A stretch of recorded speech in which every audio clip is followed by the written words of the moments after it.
భక్తుల సహకారంతో విజయవంతంగా జరిగింది.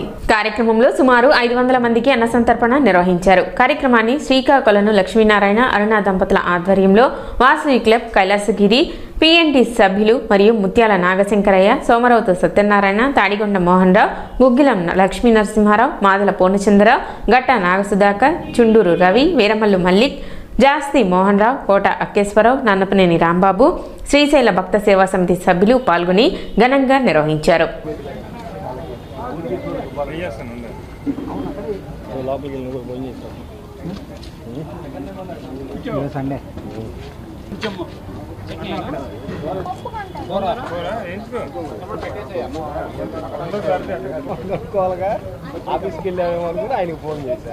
గత 5 సంవత్సరాలుగా కైలాసగిరి భక్త సేవా సమితి వారి ఆధ్వర్యంలో మారిస్పేట అలంకార హాల్ ఎదురుగా లక్ష్మీగూడెం డిపార్ట్మెంట్ స్టోర్స్ ప్రాంగణం నందు ప్రతిరోజు నిత్యాన్నదానం చేస్తున్నామండి. అలానే ఈ 4 సంవత్సరాల నుంచి కూడాను ప్రతి మహాలయ అమావాస్యకి దాతలందరి సహాయ సహకారాలతో పెద్దల ప్రీత్యర్థంగా ఈ అన్న సంతర్పణ కార్యక్రమాన్ని చేస్తున్నామండి.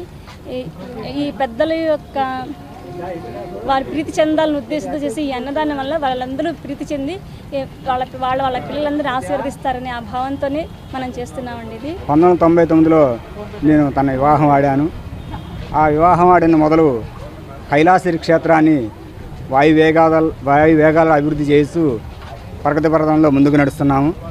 మేము చేసే ధార్మిక కార్యక్రమాల్లో వాసవి క్లబ్ కైలాసగిరి అని మానవ సేవయే మాధవ సేవ, మాధవ సేవయే మానవ సేవగా అని కైలాసగిరి క్షేత్రంలో యొక్క సంస్థను స్థాపించి దాని యొక్క నిర్వహణ సామర్థ్యం అంతా కూడా తెనాల్లో చూపిస్తూ అనేక మంది ప్రెసిడెంట్లు మారిన తర్వాత ప్రెసిడెంట్ చుండూరు శివప్రసాద్ గారు అంగరంగ వైభవంగా ఆ యొక్క క్లబ్ని దేదీప్యమానంగా ముందుకు తీసుకెళ్తున్నారు. దానిలో భాగంగానే వారు కరోనా కష్టకాలంలో మరి కొన్ని రోజుల పాటు అప్పట్లో ఉన్న ప్రెసిడెంట్ నంబూరి ఆనందేశ్వరరావు గారు మార్కెట్ సెంటర్లో కరోనా కష్టకాలంలో కూడా వీళ్ళందరూ కూడా PPE కిట్లు ధరించి విశేషంగా అన్నదాన కార్యక్రమం చేసిన తర్వాత శిష్యుల్ని చూసి ఒక గురువుగా నేను వారిని స్ఫూర్తిదాయకంగా తీసుకొని ఇది ఈ రోజు ఆగడం కాదు, ఈ రోజు నుంచి మొదలు నిత్యాన్నదానం మన కైలాసగిరి క్షేత్రంలో ఎలా అయితే మొదలుపెట్టామో దాన్ని కొనసాగింపుతూ వాసవి క్లబ్ కైలాస ద్వారా తీసుకొచ్చాము. నందులపేట వజ్రాలవారి వీధిలో వేంచేసి ఉన్న శ్రీ షిరిడి సాయి అనుగ్రహ పీఠం నందు దేవీ శరన్నవరాత్రి